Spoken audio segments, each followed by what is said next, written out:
जोर जबरदस्ती नेलं आपण पाहिलं. त्यांना भेटू कसं देत नाही हे देखील पाहिलं. परवा देखील आमचे जे खासदार आहेत त्यांना भेटायला गेले होते हॉस्पिटलला, त्यांची भेट घेऊ दिली नाही. आणि हे सगळं होत असताना काल जो मोर्चा निघाला, आपण पाहिलं असेल उत्स्फूर्तपणे असंख्य तरुण तरुणी दिल्लीच्या रस्त्यावर उतरले. आणि हे सगळे जे देशाचं संसद भवन आहे, जिथे एकेकाळी लोकशाही असायची, त्या संसद भवनाच्या दिशेने मोर्चा काढू लागले होते. आणि हे सगळं आम्हाला वाटलं होतं की कोणीतरी प्रधानमंत्री कदाचित लोकांना भेटत नसतील किंवा प्रेस कॉन्फरन्स घेत नसतील, पण एक तरी मंत्री येऊन पुढे ह्या 20 दिवसात बोलला असता किंवा आत्ता तरी कोणी चर्चेला पुढे आलं असतं. आपल्याला आठवत असेल अण्णा हजारे जेव्हा बसले होते तेव्हा मनमोहन सिंग साहेबांच्या कॅबिनेटमधून 5 मंत्री, एक नाही 5 वेगळे मंत्री चर्चेला पुढे गेले होते. स्वतः विलासरावजी होते, अनेक मंत्री होते आणि सातत्याने विरोधी पक्षाशी चर्चा करत होते. अण्णा हजारे मूव्हमेंटच्या मागे जी भाजप होती त्यांच्याशी चर्चा करत होते. ह्या सगळ्यांशी चर्चा करण्याचा प्रयत्न होता. पण कालच आपण भयानक चेहरा पाहिला, तो म्हणजे ह्या भाजपच्या राजवटीचा. कदाचित ब्रिटिशकालीन अत्याचार कमी आहेत का, त्याच्याहूनही किती पटीने जास्ती काल आम्ही अत्याचार पाहिले. म्हणजे लहान मुलांना कोणी कानाखाली मारतंय, ही लहान मुलं शाळेतली होती, ती आंदोलनात आली होती का, तर त्यांच्या भवितव्यासाठी, त्यांच्या भविष्यासाठी कोणीतरी त्यांना कानाखाली मारतंय. महिलांना जसं मारलं गेलं, 1-2 महिलांचे मी व्हिडिओ पाहिले, कोणीतरी मागून त्यांना एक तो दांडुका मारलेला आहे, कोणीतरी जाऊन त्यांच्यावर लाठीचार्ज करत आहे. 2 महिला सापडल्या, त्यांना पूर्ण RPF रॅपिड ॲक्शन फोर्स पूर्णपणे जसं काही वेड्यासारखं लाठीचार्ज करत आहे. बरं, नावाच्या पाट्या देखील काढल्या या रॅपिड ॲक्शन फोर्सने. म्हणजे तुम्ही भारतीय नागरिकांवर, तुम्ही हिंदुस्थान्यांवरच लाठीचार्ज जो केला, एवढा भयानक केला, अमानुष्य केला की तुम्हाला कुठेही संवेदनशीलता नाही आहे की कोणासाठी आंदोलन होत आहे. असंच जर आपल्याला आठवत असेल तर शेतकऱ्यांना देखील हेच भाजप सरकार होतं ज्यांनी अर्बन नक्सल, माओवादी, दहशतवादी हे सगळं म्हटलं होतं. त्यांच्यावर टीअर गॅस सोडला होता, त्यांच्यावर तुम्ही पाहिलं असेल गोळ्या मारल्या होत्या. तसंच काल हेच झालं दृश्य. 19 तारखेला मुंबईत आमचं एक मोठं गॅदरिंग झालं, मोर्चा झाला. आणि काल देखील अनेक लोक उत्स्फूर्तपणे वेगळ्या पक्षाचे कोण असतील, कोण संस्थेचे असतील, कोण शिक्षक असतील, कोण विद्यार्थी असतील, काही असेच नागरिक रस्त्यावर उतरले होते, शांततापूर्व आंदोलन करत होते. काल चैत्यभूमी इथे देखील शांततापूर्व आंदोलन चालू होतं. आणि तिथून देखील पोलिसांनी जबरदस्ती करून ह्यांना गाड्यात भरलं आणि वेगळे पोलीस स्टेशनला नेलं. कोणी भोईवाड्याला नेलं, कोणी वडाळ्याला नेलं, कोणी दादरला नेलं, कोणी शिवाजी पार्कला नेलं, कोणी माहीमला नेलं. अनेक जण मायनर्स होते आणि इलिगली डिटेंड होते. त्याच्या विरोधात तर आम्ही पुढची जी कारवाई आहे ती करूच, लिगली जी काय करायची ती करू या पोलीस स्टेशनच्या विरोधात. पण काल आमचे सगळे सहकारी, मग त्याच्यात अर्थात सागर देवरे आहेतच, साईनाथ आहे, आमचे आमदार महेश सावंतजी असतील, सूरज असेल, हे सगळेच धावून गेले. आणि ह्या सगळ्या विद्यार्थ्यांना, ह्या सगळ्या तरुणांना पोलीस स्टेशनमधून सोडेपर्यंत सिद्धेश शिंदे होते, निशिकांत शिंदे होते, हे सगळे तिथे थांबले होते. तिथून यांना सोडलं, रात्री सुटका झाली आणि मग तिथून निघाले. पण आज पाहिलं तर सकाळी पोलिसांच्या मनात असं आलं किंवा भाजपाच्या राजवटीच्या मनात असं आलेलं आहे की ह्या सगळ्यांना लीगल नोटीस पाठवलेली आहे, अनेकांवर FIR टाकलेले आहेत. आणि आज देखील मला वाटतं दुपारी 100 मुलांना त्यांनी बोलवून पोलीस स्टेशनमध्ये दाबण्याचा प्रयत्न केला होता. तरी देखील आमचे सगळेच सहकारी पुन्हा एकदा गेले तिथे मदतीला. आज आम्ही जाहीर करत आहे की जिथे जिथेही महाराष्ट्रात आंदोलनं ह्या विषयासाठी होत आहेत, मग नीटच्या विद्यार्थ्यांसाठी होत आहेत, तरुणांसाठी होत आहेत, सोनम वांगचुक यांच्यासाठी होत आहेत, अभिजित दिपकेसाठी होत आहेत, आम्ही एक ईमेल ID निर्माण केलेला आहे, Shiv Sena UBT legal@gmail.com. Shiv Sena UBT legal@gmail.com. आपण सर्वांनी, ज्या कोणी ह्या विषयापुरतं, मग त्याच्यात सोनम वांगचुकचं उपोषण असेल, अभिजित दिपकेचं उपोषण असेल, दिल्लीत जे काल प्रकार घडलेला आहे ते असेल, ह्याच्या विरोधात जे कोणी आंदोलन करते, शांततापूर्व आंदोलन करते, तुम्हाला जर नोटीस आली, तुम्हाला जर FIR टाकली गेली, तर ह्या ईमेल IDवर संपर्क करा. आम्ही तुमच्यासोबत आणि तुमच्यासाठी उभे राहू. असंच मी ह्या राज्यातल्या तमाम पक्षांना, विद्यार्थी संघटनेना आणि खास करून ॲडव्होकेट्सना अपील करत आहे की आपण सगळ्यांनी ह्याच्यात एकत्र येणं गरजेचं आहे. मी सगळ्या ॲडव्होकेट्सना हीच विनंती करत आहे की आपण ह्या देशासाठी ह्या तरुणांच्या केसेस प्रो बोनो म्हणजे फ्री ऑफ कॉस्ट घेऊन लढणं गरजेचं आहे. ज्यांना वाटत असेल, ज्यांना संवेदनशीलता असेल, ज्यांना वाटत असेल की नाही मी सोनम वांगचुक यांच्यासोबत उभं राहिलं पाहिजे, माझ्या देशासोबत उभं राहिलं पाहिजे, देशद्रोही भाजपच्या विरोधात उभं राहिलं पाहिजे, त्यांनी पुढे येऊन आमच्यासोबत संपर्क साधून ह्या मुलांना, मुलींना, युवा युवतींना किंवा जे कोणी आंदोलनकर्ते आहेत त्यांना साथ देणं ही गरजेची आहे. आपण पाहिलं असेल गेल्या 2-4 दिवसामध्ये जी आंदोलनं झाली त्याचा जो काही पडसाद आहे बाहेर पण उमटत आहे. लंडनमध्ये चांगलं आंदोलन झालं, तिथे पीसफुल गॅदरिंग तिकडच्या सरकारने मान्य केलं, करू दिलं तिथे आंदोलन.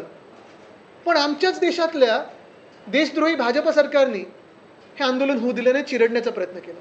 नेदरलँड्समध्ये तसंच आंदोलन झालं. जगभरात अनेक ठिकाणी भारतीय जे आपले आहेत, हिंदुस्थानी जो डायस्पोरा, जे मोदी साहेब त्यांना भेटत असतात सतत, हे येऊन तिथे आंदोलन करतायत. शांततापूर्व होतंय, कुठेही काही त्रास नाही आहे, तिकडच्या लोकांना त्रास नाही आहे.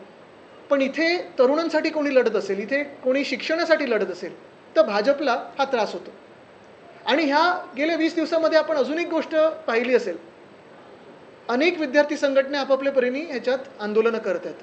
मग युवा सेना करत आहे, NSUI करत आहे, इतर सगळ्या ज्या विद्यार्थी संघटना आहेत त्या रस्त्यावर उतरल्यात. फक्त एक विद्यार्थी संघटना गायब आहे. ती नुसतं कॉलेजमध्ये मारामारी करायला, दमदाटी करायला, घुसून कोणाला ते ठोकायला जातं. पण विद्यार्थ्यांचा प्रश्न असला तर जात नाही. म्हणजे तुम्ही पाहिलं असेल तर खरं तसं भाजपच्या आत्ताच्या नेत्यांचं आणि शिक्षणाचा काडी मात्र संबंध नाही आहे. ABVPनी कदाचित बाहेरच्या कॉलेजेसमध्ये म्हणजे परदेशातल्या कॉलेजमध्ये जर स्थापन केलं तर मंत्र्यांची मुलं तरी त्यांना तिथे सापडतील. ABVP, इंटरनॅशनल ABVP, विश्वगुरू वगैरे असं काहीतरी करता येईल त्यांना. पण देशात जेव्हा विद्यार्थी आज लाठ्या काठ्या खातोय, आज टिअर गॅसमध्ये चिरडला गेलाय, आज तुम्ही पाहताय रॅपिड ॲक्शन फोर्स असेल, दिल्ली पोलीस असेल किंवा कालचं मुंबई पोलीस असेल, दुर्दैवाने जसं चिरडण्याचा प्रयत्न चालू आहे विद्यार्थ्यांचा आवाज, ही संघटना आहे कुठे?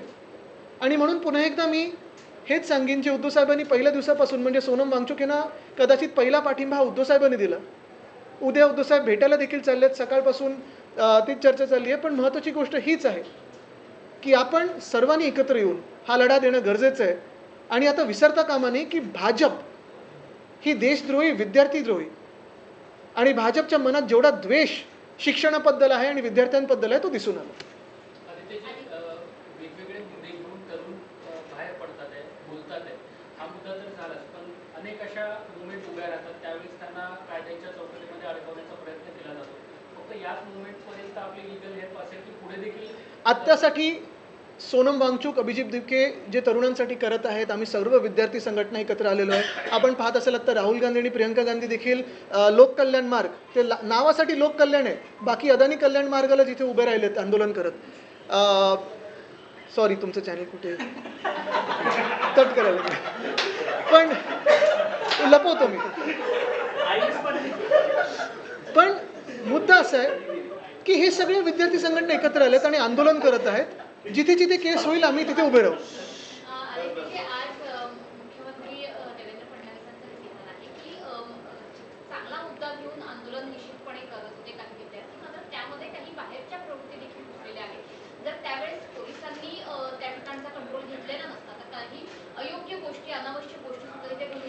नाही, आता ह्या राज्याचे ते जवळपास 12 वर्षामधून 10 वर्ष हे गृहमंत्री राहिलेले आहेत. आणि 10 वर्ष स्वतः गृहमंत्री राहून, जवळपास 7 वर्ष मुख्यमंत्री राहून त्यांना वाटत असेल की बाहेरच्या प्रवृत्ती अजूनही आपल्या महाराष्ट्रात येऊन काहीतरी घोळ घालू शकतात. म्हणजे फेलियर हे देवेंद्र फडणवीसच आहेत. आणि जर त्यांचा इंटेलिजन्स एवढा फेल होत असेल तर मग त्यांनी पद सोडायला हवं. त्यांना खेचणार लवकर दिल्लीमध्ये, पण त्यांनी केंद्रीय जबाबदारी स्वीकारू शकतील का हा विचार करावा. आणि दुसरं म्हणजे खरोखर 10 वर्षाची, 12 वर्षाची, 15 वर्षाची मुलं ही बाहेरच्या प्रवृत्ती आणू शकतील का? नीटमध्ये जे 20 मुलांचे सुसाईड झालेले आहेत, नीटमध्ये जो पेपर फुटला आहे, तुम्हाला एअरफोर्सला 200 वेळा ते हेलिकॉप्टर्स घेऊन जावे लागले आणि तरी एक्झामिनेशनमध्ये गोंधळ आहे, मार्किंगमध्ये गोंधळ आहे, काही काही विद्यार्थी अजूनही सांगतात की गोंधळ आहे. तरी तुम्हाला वाटतं ह्याच्यात काही भलतं होऊ शकतं? मग केंद्रात एवढं तुमचं मजबूत सरकार असताना बाहेरच्या प्रवृत्ती येऊ कशा शकतात? म्हणूनच भाजपच्या तोंडाला फेस आलेला आहे.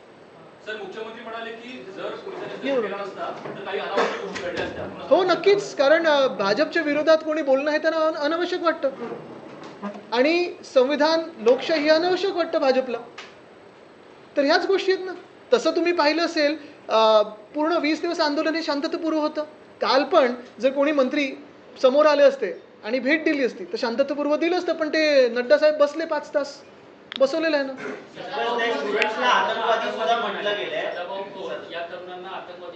काय तर स्वतः जी लोक आहेत जे कधी शिक्षणाकडे ज्यांनी लक्ष दिलं नाही, पास होण्याची कुवत नाही आहे एका साध्या एक्झामिनेशनमध्ये, हे लोक दुसऱ्यांना बोलत आहेत. आणि हे खरं तर आधी मला वाटतं शेतकऱ्यांसोबत उभे राहायचे एका काळी. ज्या भाजपमध्ये गेलेत त्या भाजपानी शेतकऱ्यांना अर्बन नक्सल, माओवादी, दहशतवादी गोळी घालून झालेले आहेत दिल्लीच्या बॉर्डरवर. आणि आता परत जेव्हा शेतकरी जात आहेत तेव्हा परत बॅरिकेड्स लावणार त्यांनी जमिनीत खिळे ठोकणार आहेत. आज पीएम निवासाच्या बाहेर राहुल गांधी आणि काँग्रेस खासदार आंदोलन करतायत. याच्या म्हणजे उद्धव ठाकरेंची भेट घेणार आहे. नेमकं स्वरूप काय असणार आणि सगळ्यात महत्त्वाचं रविवारी जे शिवाजी पार्कमध्ये आंदोलन झालं त्या पद्धतीचंच काही आंदोलन राजकीय पक्ष मुंबईत महाराष्ट्रात करू इच्छितात. मला वाटतं आता हे राजकारणापलीकडे गेलेलं आहे. आपण पाहिलं असेल त्या दिवशी पण अनेक देशभक्त, अनेक लोक जे असे आहेत ज्यांना वाटतं की त्यांच्या मुलांसाठी पुढे येणं गरजेचं आहे. मी पाहत होतो नंतर पण आपले काही काही चॅनल्समधून जे रिपोर्टिंग होत होतं, काही लोक असे होते जे कधीही राजकीय पक्षांसाठी उतरणार पण नाहीत, पण या देशासाठी उतरतील. काही लोक असे आहेत ज्यांना वाटते की माझ्या मुलांनी किंवा मुलांनी पुढे जाऊन डॉक्टर बनावं, इंजिनियर बनावं, काहीतरी बनावं. त्या लोकांनी या देशाच्या काळजीपोटी हे पुढे आलेले लोक होते. आणि अशा लोकांसाठी नक्कीच काही पुढे आम्ही करणार आहोत येत्या 5-7 दिवसामध्ये. आपल्याला माहिती आहे सर्वांना की जेव्हा हे आंदोलन पुकारलं गेलं, सोनम वांगचुक जेव्हा उपोषणाला बसले, कदाचित राजकीय पक्षांमधून पहिला पाठिंबा हा उद्धव साहेबांनी दिला होता. सातत्याने उद्धव साहेब अभिजितच्या टचमध्ये आहेत. आणि काल आजपासून आमचं सकाळपासून जी काही चाललीत बोलणी, उद्या सकाळी उद्धव साहेब त्यांना जाऊन भेटणार आहेत. एक महत्त्वाचं आहे की तिथे जाण्याच्या आधी आम्ही इथे देखील महाराष्ट्रात एक मोठं आंदोलन करून दाखवलं. सगळेच लोक, काही पक्षाचे नव्हते, अनेक लोक वेगळे वेगळे आले होते. पण काल तसंच कोल्हापूरमध्ये मोठं आंदोलन झालं, छत्रपती संभाजीनगरमध्ये झालं, नाशिकमध्ये झालं, नागपूरमध्ये झालं, पुण्यात झालं. आणि जरी पक्षाचा झेंडा नसला तरी आमचे सगळे युवा सैनिक, युवती सैनिक हे पुढे होते. 23 जुलैला प्रकाश आंबेडकरांनी मुंबई बंदची हाक दिलेली आहे. इतर तुम्ही संघटनांनी सहभागी होता का? देखील सहभाग मला वाटतं अजून काही संपर्क झाला नाही आहे. आणि कालचं पण जे आंदोलन होतं, आपण पाहताय की प्रत्येक गोष्ट ही कोऑर्डिनेटेड नाही होते. काही काही लोक उत्स्फूर्तपणे करतात आणि प्रत्येकाने आपापलं करावं. आणि हे तर देशभरात झालं पाहिजे. आज हिंदी में शॉर्ट में ब्रीफ कर दीजिए, जो लोग लीगल मैटर्स में फंसे हुए हैं सीजीपी प्रोटेस्ट के बाद, आप लोगों ने एक ईमेल आईडी जारी की, सबसे पहले उसे ब्रीफ. बिल्कुल. कल आपने देखा होगा देश भर में जो आंदोलन छेड़ा गया, ये एक पीसफुल आंदोलन था. और तो भी जैसे जिस भाजपा की रेजिम ने उसको क्रश करने की कोशिश की, बहुत ही ख़राब तरीके से. ऐसे लगने लगा कि ये जो भारतीय जनता पार्टी है उसमें ना भारतीय है ना जनता है, सिर्फ पार्टी रही है. और इसीलिए हमने देखा कल भी मुंबई में आंदोलन हुआ. इसमें कोई राजनीतिक दल नहीं था, बहुत सारे सिविल सोसाइटी के लोग थे, आम नागरिक थे. और इन सारे लोगों पे, काफ़ी सारे तो विद्यार्थी थे और बच्चे भी थे, इन सारे लोगों को कल पुलिस स्टेशन में खींचा गया. हमारे सारे जो सहकारी है, फिर सागर देवरे है, साईनाथ है, महेश सावंत है, सूरज है, ये सारे लोग भाग के गए, उनकी मदद की. आज सुबह बहुत सारे फ़ोन आए, सिद्धेश शिंदे हो, निशिकांत शिंदे, इनको भी फ़ोन आए कि इनको भी FIRs के लिए बुलाया जा रहा है. बात यही है, हमने यही तय किया है कि आज से जो भी इस आंदोलन में अपनी अपनी तरह से पीसफुल आंदोलन में आगे आएगा और कोई भी उन पे केस डालने की कोशिश करेंगे, कोई नोटिस भेजेंगे, तो शिवसेना UBTlegal@gmail.com पे संपर्क कीजिए. हम आपके साथ खड़े रहेंगे और आपके लिए खड़े रहेंगे. और इसके साथ मैं और एक अपील करना चाहता हूँ, जो सारे एडवोकेट्स हैं उनको भी और बाकी के पार्टीज़ को भी, जो भी देशभक्त पार्टीज़ है, कि आप भी अगर चाहते हैं कि ऐसे प्रोटेस्टर्स के लिए, ऐसे देशभक्तों के लिए, ऐसे युवाओं के लिए अगर आपको केस लड़नी हो तो संपर्क कीजिए और साथ में हम लड़ेंगे केस. आदित्य जी, राज्य के सीएम भी कह रहे हैं कि इन प्रोटेस्ट में, स्टूडेंट के प्रोटेस्ट में एंटी सोशल एलिमेंट है. सदाबाहु खुद बीजेपी के ही नेता है, वो कह रहे हैं कि कहीं ना कहीं आतंकवाद इससे जुड़े हुए लोग हैं इसमें. देखिए, सदाबाहु खोत के बारे में ज़्यादा नहीं कहूँगा. वो एक शो आता था ना, क्या आप चौथी पास हो, उसमें जाके वो जवाब भी दे सके तो ठीक है. उनकी एबिलिटी पे मैं ज़्यादा ध्यान नहीं दूंगा. लेकिन एक कभी वो किसानों के लिए लड़ते थे. आज जिस भाजपा में गए हैं सिर्फ विधायक बनने के लिए, उसी एक स्वार्थ से गए हैं. उन्होंने देखा होगा कि वही भाजपा है जो किसानों को भी माओवादी और दहशतवादी कहती है. आज उसी भाजपा ने और उसी धर्मेंद्र प्रधान ने विद्यार्थियों की भी दहशतवादी कहा है. बात यही है, सीधी है, सरल है कि भाजपा को तकलीफ है कि कोई भी एजुकेशन के बारे में बात करे. भाजपा को तकलीफ है कि इस भारत के बारे में कोई बात करे. भाजपा को तकलीफ है कि कोई भी शिक्षा व्यवस्था पे बात करे. और यही तो बात है. और इसीलिए तो वो एंटी सोशल एलिमेंट कहते हैं. अगर उनको सच में लगता है कि कोई बड़ी कॉन्स्पिरेसी है, चाइना है, पाकिस्तान है, एंटी नेशनल है, सोरोस है, तो पिछले 12 साल से प्रधानमंत्री आप ही के हैं, भाजपा के हैं, गृह मंत्री आप ही के भाजपा के हैं, आप खुद मुख्यमंत्री हो और भाजपा के गृह मंत्री भी हो. तो आपने क्या काम किया कि आप सब फेलियर हो? ये भी जवाब दे सीएम साहब.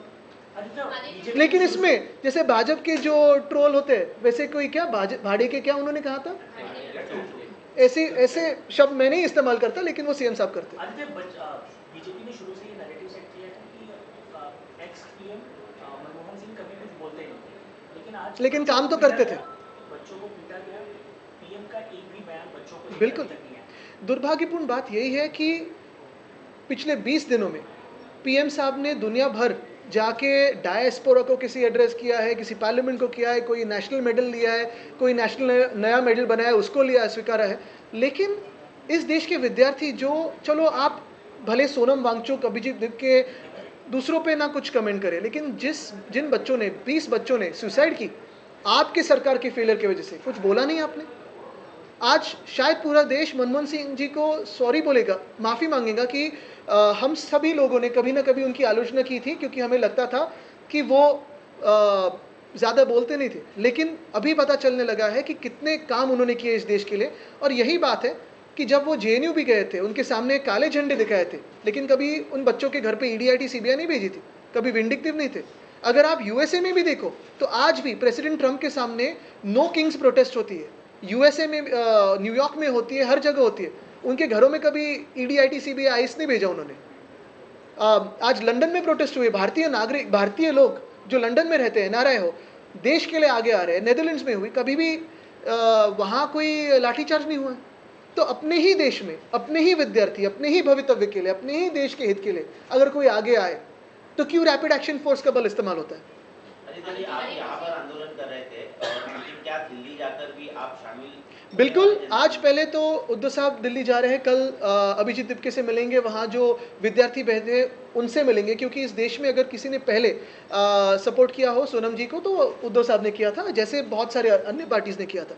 बहुत सारे लोग यही मानते हैं कि दिल्ली में तो ताकत देनी ज़रूरी है, लेकिन हम ये भी मानते हैं कि देश भर में हर जगह ये आंदोलन अभी रास्ते पे आना चाहिए। अगर आपको रास्ते पे आना नहीं मुमकिन हो तो फिर बातें कीजिए, बात करना मुमकिन नहीं हो तो सोशल मीडिया पे व्यक्त हो, हर जगह आपकी आवाज़ की गूंज दिल्ली तक जानी चाहिए। जी, ज्या पद्धतीने दिल्ली आणि मुंबईत काल आणि आज घडामोडी घडलेल्या आहेत, पोलिसांनी धसका घेतलेला आहे. मुंबईत आज आझाद मैदानापासून दादरपर्यंत प्रचंड पोलीस बंदोबस्त पाहायला मिळतोय. आता काही वेळापूर्वी दादरमध्ये मुलं जमा झाली पोलिसांसाठी, त्यांना ताब्यात घेतलेलं परत. हे दुर्दैवी आहे ना, म्हणजे तुम्ही कोणाच्या विरोधात लढताय? ज्या विद्यार्थ्यांना तुम्ही तुमचं भविष्य मानता, जे भारताचे भाग्यविधाते आहेत, जे विद्यार्थी पुढे जाऊन देशासाठी काहीतरी करू इच्छित आहेत, ह्या विद्यार्थ्यांना, जे नीटचे विद्यार्थी आहेत, त्यांना तर डॉक्टर बनायचं ना. कोणाला काही बरं वाईट झालं तर तुम्ही डॉक्टरकडेच जाता ना. त्याच विद्यार्थ्यांवर तुम्ही आंदोलन करताय, लाठीचार्ज करताय.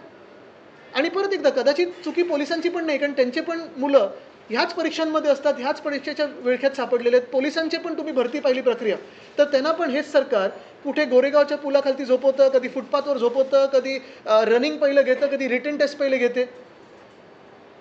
पण चूक किंवा दुर्दैव आपल्या देशाचं हे आहे की भाजपची जी राजवट, एका काळी आम्हाला वाटायचं की ही विद्यार्थ्यांसाठी बोलते संघटना. आता जुने व्हिडिओज येत आहेत, वाजपेयी साहेबांचे येतात, नितीन गडकरीजींचे येतात, जेव्हा अण्णा हजारे आंदोलनात गेले होते, की लोकतंत्रात कसं उपोषणाला बसणं त्यांचं काम आहे. पण आज मिस करतो आम्ही सुषमाजींना.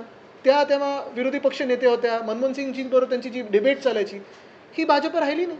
आता भाजप जी आहे ती डिक्टेटरची भाजप राहिली.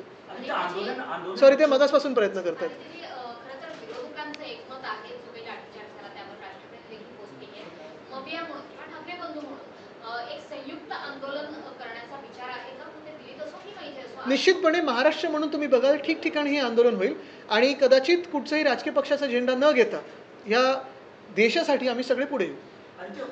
म्हणजे येतच असतो, पण ह्या आंदोलनात जो भी आंदोलन चल रहा है उसमें सोशल मीडिया पर बहुत सारे वीडियोस वायरल हो रहे हैं. बिल्कुल. दादर का एक वीडियो सामने आया जिसमें कहा जा रहा है कि औरंगजेब के पोस्टर्स हैं. ऐसे सोशल मीडिया पर बहुत सारे नैरेटिव्स रहते हैं जिससे कि इमेज खराब होती है प्रोटेस्ट की.